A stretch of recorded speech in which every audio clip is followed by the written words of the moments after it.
Unit number 4 हम continue किए हुए हैं। और लास्ट टॉपिक पे हमने डिस्कस किया था सेल्फ इंडक्शन के बारे में, स्व प्रेरण के बारे में, और वो ख़त्म हो गया था जितना भी उसमें इम्पोर्टेंट चीज़ें थी।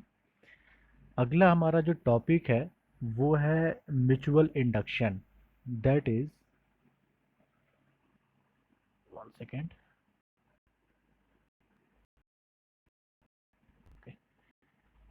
नेक्स्ट टॉपिक है हमारा म्यूचुअल इंडक्शन। ऑलराइट, हिंदी में कहेंगे बेटा इसे अन्योन प्रेरण। अन्योन प्रेरण, ओके।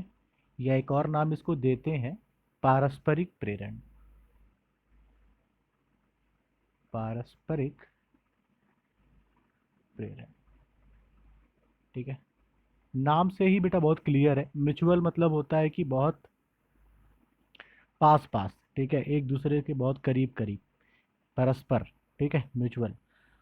पारस्परिक नाम से भी क्लियर है, परस्पर। अन्योन्य मतलब, ठीक है, एक करीब करीब का एक सेंस आ रहा है यहाँ पे, वर्ड से ही बहुत क्लियर है, नाम से ही क्लियर है।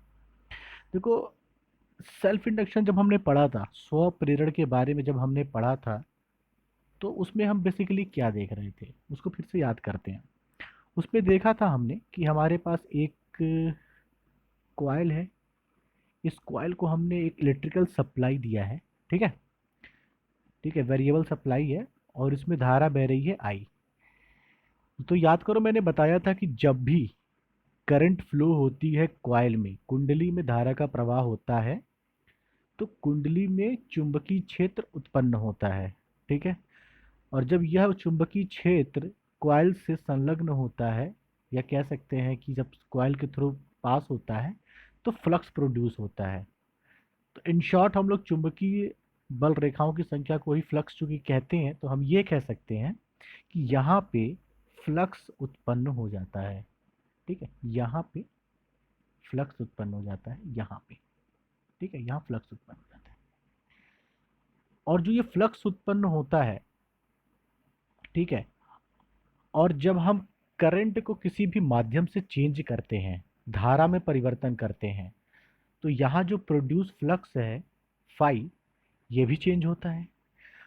और फ्लक्स के चेंज होने से इस कॉइल में एक प्रेरित विद्युत वाहक बल उत्पन्न होता है, जिसको हमने स्मॉल ई से नाम दिया था, ठीक, दैट इज ईएमएफ। और प्रेरित विद्युत वाहक बल उत्पन्न होने से एक प्रेरित धारा बहती है, और इस प्रेरित धारा की दिशा इस प्रकार से होती है कि वह अपने कारण का विरोध करती है जिससे वह उत्पन्न होती है। दैट मीन्स सिंपली ये जो करंट की डायरेक्शन है, इसके अपोजिट डायरेक्शन में यहाँ पे करंट प्रोड्यूस होती है। ये हमने सेल्फ इंडक्शन में पढ़ा हुआ है। खास बात क्या है कि जिस कॉइल में फ्लक्स चेंज हो रहा है, उसी कॉइल में ईएमएफ इंड्यूस हो रहा है। जिस कॉइल में फ्लक्स चेंज हो रहा है, इसी कॉइल में ईएमएफ इंड्यूस हो रहा है। तो हमने इसको कहा कि स्वप्रेरण अपने ही कुंडली में प्रेरित हो गया, दैट इज सेल्फ इंडक्शन, ठीक है। अब कहानी कुछ इस प्रकार से हम देखेंगे कि म्यूचुअल इंडक्शन पे जब हम आते हैं, तो हमारे पास यहाँ पे दो कॉइल होता है, ठीक है, हमारे पास दो कॉइल होंगे, बहुत ही करीब करीब हमारे पास दो कॉइल है। एक कॉइल हमारे पास ये है, और एक कॉइल हमारे पास ये है। थोड़ा सा डायग्राम को समझिएगा, ठीक है। और अगर हम यह कहें कि इस कॉइल में करंट की वजह से एक फ्लक्स प्रोड्यूस हुआ यहाँ पे, और इस फ्लक्स की वजह से यहाँ पे एक विद्युत वाहक बल ईएमएफ प्रोड्यूस हो जाए, तो इस फिनोमिना को बेटा हम बोलेंगे म्यूचुअल इंडक्शन या पारस्परिक प्रेरण। इसका मतलब कि देखो, चेंज हम इसमें कर रहे हैं, ठीक है, फ्लक्स इसमें फ्लो हो रहा है, बट इसकी वजह से दूसरे कॉइल में अगर ईएमएफ प्रोड्यूस होता है, तो इसको कहते हैं पारस्परिक प्रेरण, ठीक है। बहुत पास पास दो कॉइल रखे हैं, और इस कॉइल की वजह से अगर इसमें प्रोड्यूस हो रहा है, तो पारस्परिक प्रेरण।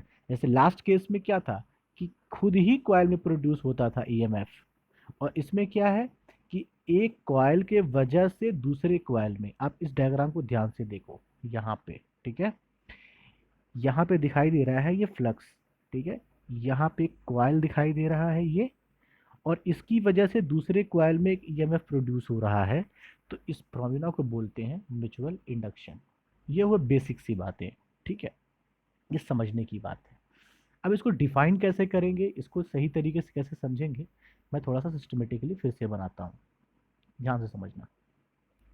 ये कॉइल है, ठीक है, ये कॉइल, ओके, हमने इसको सप्लाई दे दिया, ठीक है, हमने वी सप्लाई दिया है, ठीक है, ओके, और यहाँ है दूसरा कॉइल, ठीक है, दूसरा कॉइल है, ठीक है, और इसको हमने कनेक्ट कर रखा है, ठीक है। चलो अब ध्यान से समझिएगा, पहले कॉइल को, इसको हम पहला कॉइल, इसको हम दूसरा कॉइल कह रहे हैं, ठीक है। इसमें बहने वाली करंट को बेटा हमने नाम दिया I1, ठीक है, दैट इज I1। जब भी करंट I1 इस कॉइल में फ्लो करेगी तो यहाँ पे एक चुंबकीय क्षेत्र उत्पन्न होगा, यहाँ पे एक चुंबकीय क्षेत्र उत्पन्न होगा, ठीक है, ओके, ओके, एक मिनट, ठीक है, यहाँ एक चुंबकीय क्षेत्र उत्पन्न होगा, ठीक है, यहाँ एक चुंबकीय क्षेत्र उत्पन्न हुआ, ठीक है। अगर ये दूसरा कॉइल इसके बहुत पास में रखा है, बहुत क्लोज रखा है, तो यह फ्लक्स यहाँ पे इस दूसरे वाले कुंडली से अटैच होगा, इसको कट करेगा, ठीक है।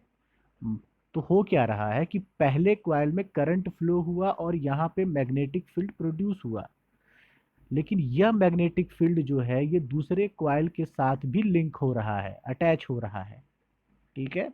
तो दूसरे कॉइल में होने से क्या हुआ, अटैच होने से कुंडली से फ्लक्स में परिवर्तन हुआ दूसरे कॉइल में, ठीक है, या फ्लक्स में कट हुआ, ठीक है।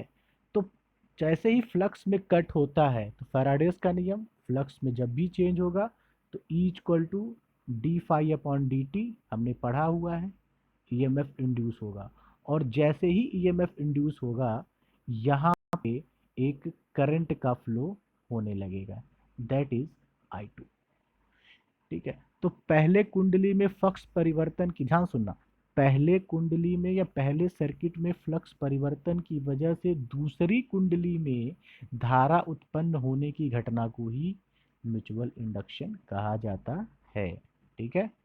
ये रही बहुत बेसिक सी बातें।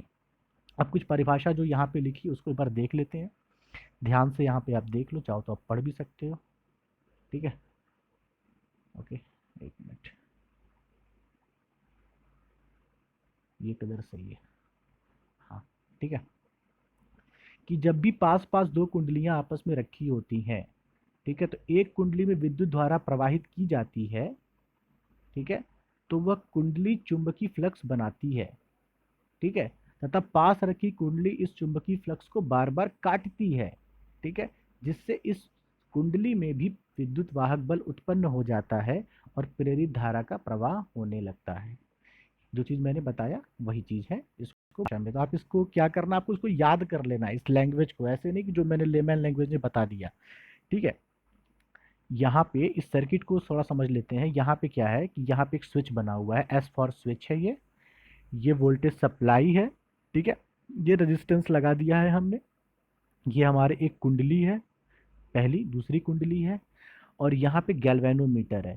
गैल्वेनोमीटर का काम क्या है, यह देखना कि क्या फ्लक्स चेंज होने की वजह से करंट का फ्लो या धारा का प्रवाह हो रहा है या नहीं हो रहा है, इसलिए गैल्वेनोमीटर लगाया है, ठीक है। गैल्वेनोमीटर में डिफ्लेक्शन होगा, मतलब उसका पॉइंटर जो होता है ना, पॉइंटर जो निडल है वो मूव करेगी तो हमको पता चल जाएगा कि करंट का फ्लो हो रहा है, ठीक है। एक चीज़ और ध्यान रखिएगा कि इसमें भी जो सेल्फ इंडक्शन में हमने पढ़ा था कि जो ईएमएफ प्रोड्यूस होता है वो निगेटिव होता है फ्लक्स चेंज के, ठीक है।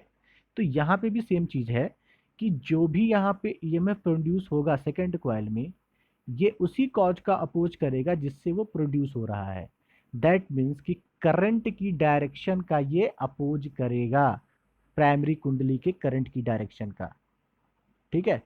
तो हमेशा याद रखना कि जब भी दो कुंडली के बीच का यह वह गुण होता है जिससे एक कुंडली और दूसरे कुंडली में होने वाले धारा परिवर्तन का भी विरोध करता है। ठीक है, तो ऐसे भी इसको हम समझ लेंगे। ऑलराइट, चलो।